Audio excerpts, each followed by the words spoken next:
আসসালামু আলাইকুম।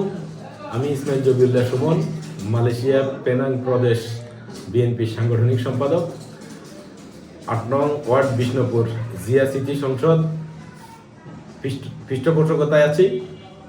আর তারই ধারাবাহিকতায় আমি বিগত দিনগুলোতে ওয়ার্ড ছাত্রদলের সভাপতি ছিলাম এবং সেনবাগ উপজেলা ছাত্রদলের বিজ্ঞান ও তথ্য প্রযুক্তি বিষয়ক সম্পাদক ছিলাম।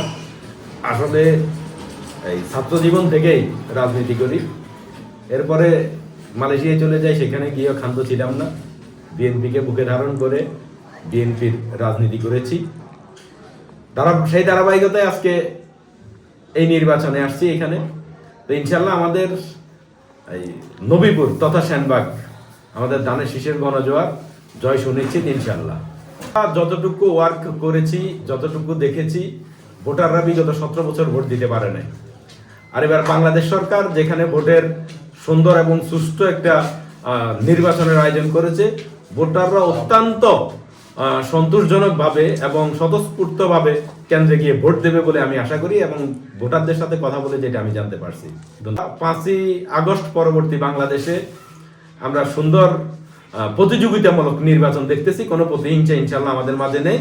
আর কোনো প্রতিহিংসামূলক কার্যক্রম যদি কেউ করে থাকে আমরা শক্ত হাতে প্রতিহত করব। আমি আগামী 12 তারিখে যে নির্বাচন হবে, সেই নির্বাচন আমি প্রশাসনের কাছে আমি সুস্থ এবং অবাধ সুস্থ একটা নির্বাচন আমি আশা করি। আমি আগামী 12 তারিখে সকল ভোটারের দৃষ্টি আকর্ষণ করে বলবো, কেন্দ্রে যাবেন, আপনার ভোট আপনি দিবেন, যাকে ইচ্ছা তাকে দেবেন। তবে আমি বিএনপির পোস্টেড নেতা হিসেবে আমি অনুরোধ করব, যদি ধানের শীষে ভোট দিয়ে আপনি বাংলাদেশ জাতীয়তাবাদী দল বিএনপিকে জয়যুক্ত করেন, তাহলে ইনশাল্লাহ আমরা আপনাদের পাশে থাকব। আপনাদের যত ধরনের সমস্যা আছে আমরা ইনশাল্লাহ সমাধান করার চেষ্টা করব। আর আমরা এমন একজন প্রার্থী পাইছি যাকে আমরা নাম দিয়েছি উন্নয়নের অগ্রদূত জয়নুল আবদিন ফারুক। আমরা কিন্তু একটা উপাধি দিছি, তার মানে জয়নুল আবদিন ফারুককে যদি আমরা জয়যুক্ত করতে পারি, ইনশাল্লাহ আমরা আগামীতে আমাদের বিষ্ণুপুর থেকে শুরু করে তথা পুরা সেনবাগ তথা বসন্তপুর পর্যন্ত এই জায়গায় এইখানে যত রাস্তাঘাট যত সমস্যা আছে এগুলার উন্নয়ন হবে ইনশাল্লাহ। আমরা ওনাকে অনুরোধ করব। আমি মনে করি মানুষ ধানের শীষে ভোট দেবে। আমাদের যে প্ল্যান আমাদের নেতা তারেক রহমান নিয়ে আসছে, এই প্ল্যানের ভিতরে সুন্দর একটা রাষ্ট্র পরিচালনার প্ল্যান ওনার কাছে আছে। হতদরিদ্র অথবা আপনার মধ্যবিত্ত যারা আছে তাদের জন্য উনি সুন্দর একটা প্ল্যান করছে। সেই প্ল্যানের আওতায় আছে ধরেন ফ্যামিলি কার্ড, কৃষক কার্ড। এই জন্য আমি মনে করি যে এই ভোটাররা ধানের শীষে ভোট দেবে। আমি এই নির্বাচনে এবার এই প্রচারণা এসে আমার সুন্দর একটা অভিজ্ঞতা হয়েছে। সেটা হলো মানুষের মুখে হাসি দেখতে পেয়েছি। আমি মানুষের ধারে ধারে গেছি, মানুষের কাছে গেছি, মানুষের কাছে ভোট চেয়েছি এবং মানুষ যেভাবে সুন্দরভাবে হাসি মুখে কথা বলেছে এবং সমর্থন করেছে, আসলে বিগত দিনে এই মানুষের মুখের হাসিটা ছিল না। 5ই আগস্টের পর থেকে মানুষের মুখে হাসিটাই আমার অত্যন্ত সন্তুষ্ট লেগেছে এবং এই হাসির আসলে প্রতিদান কি দিয়ে দেব আমরা, সেটাই এখন আমাদের আগামী নির্বাচনের পরে বিবেচনার বিষয়। আমরা 8 নং বিষ্ণুপুর এখানে আমাদের শহীদ জিয়া সিটি সংসদের পক্ষ থেকে আমাদের একটা টিম গঠন করা হয়েছে। এই টিম আমাদের এখানে কাজ করবে। এরা রাস্তায় কোনো যানজট হতে দেবে না, সকল ভোটার যেন নিরাপদে ভোট কেন্দ্রে যেতে পারে। আমরা সেই জন্য আমাদের স্বেচ্ছাসেবক দলের কর্মী যারা আছে ওরা সবসময় রাস্তায় থাকবে এবং অবাধ একটা সুষ্ঠু নির্বাচনের জন্য সকল ধরনের ভোটারকে আমরা যাতে কেন্দ্রে নিতে পারি আমরা সেই সুব্যবস্থা করছি ইনশাআল্লাহ। আমি প্রশাসনের উদ্দেশ্যে বলবো, প্রশাসন কোনো দল কেন্দ্রিক কাজ করবে না, নিরপেক্ষভাবে যাতে কাজ করে, যেন বাংলাদেশের ভাবমূর্তি বিদেশের কাছে ফুটে উঠে যে একটা অবাধ সুষ্ঠু নির্বাচন। আমি প্রশাসনের কাছে আশা করতেছি ওনারা কোনো পক্ষপাত না করে নিরপেক্ষভাবে একটা সুষ্ঠু ভোট অনুষ্ঠিত যাতে হয়, এজন্য ওনারা সহযোগিতা করবেন ইনশাল্লাহ। আমি শতভাগ আশাবাদী যে আগামী নির্বাচনে আমাদের সেনবাগ তথা সারা বাংলাদেশে ধানের শীষ বিপুল ভোটে বিজয় লাভ করবে এবং আমাদের তারুণ্যের অহংকার তারেক রহমান আগামীর প্রধানমন্ত্রী ইনশাল্লাহ। এতে আমি শতভাগ আশাবাদী। আমি সকল ভোটার এবং সারা বাংলাদেশের সকল ভোটারকে অনুরোধ করব, ধানের শীষ মার্কায় ভোট দিয়ে আগামী দিনে দেশ গড়ার জন্য আমাদেরকে সহযোগিতা করবেন।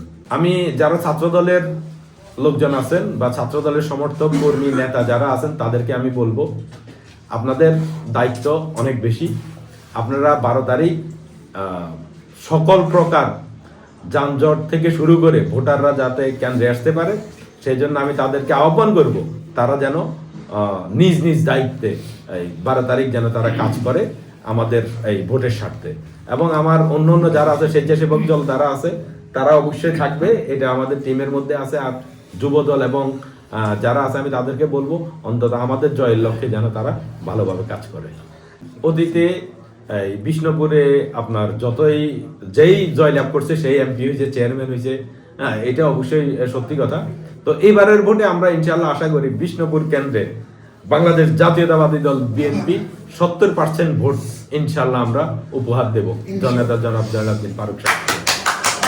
বিগত দিনগুলোতে তো ভোটে হয়নি, তো 1% 2% যারাই গেছে তারা ভোট দিয়েছে বা অন্যের ভোট, আমার ভোট আরেকজন দিয়েছে।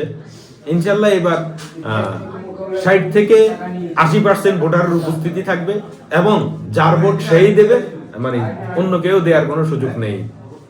আমরা এই বিষয়ে সক্রিয় থাকবো ইনশাল্লাহ। আমাদের স্বেচ্ছাসেবক দল, ছাত্র দল, যুব দল আমরা সুষ্ঠুভাবে যেন ভোট হয় সেই জন্য যত পদক্ষেপ নেওয়ার দরকার আমরা পদক্ষেপ ইনশাল্লাহ নেব। তো আমাদের পদক্ষেপ থাকবে মানবিক পদক্ষেপ। আমি আমার বিষ্ণুপুর ওয়ার্ডে যারা আছে, ভোটারগণ যারা আছে, আমার নেতা কর্মী যারা আছে, ছাত্রদল, যুবদল, স্বেচ্ছাসেবক দল যারাই আছেন, আমি আপনাদের উদ্দেশ্যে বলবো আর মাত্র কয়েকটা দিন মাঠে থাকেন, কাজ করেন, ধানের শীষের জয়ের লক্ষ্যে কাজ করেন। ভোটারদেরকে বলবো ধানের শীষ মার্কায় ভোট দেবেন।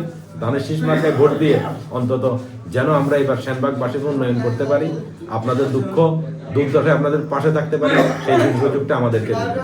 আমাদের মহিলা সমাবেশে যে গণজোয়ার এসেছে, আমরা আশা করি আমরা মহিলাদের 90% ভোট ইনশাল্লাহ আমরা ধানের শীষ মার্কায় পাবো, এই আশা আমি করি। কারণ মহিলারা যেভাবে 17 বছর পরে ভোট দেওয়ার সুযোগ পেয়েছে এবং তাদের ভিতরে যে উদ্দীপনা আমি দেখছি, ভোট কাস্ট হবে এবং মহিলাদের আমরা 80 থেকে 90% ভোট আমরা ধানের শীষে আশা করি।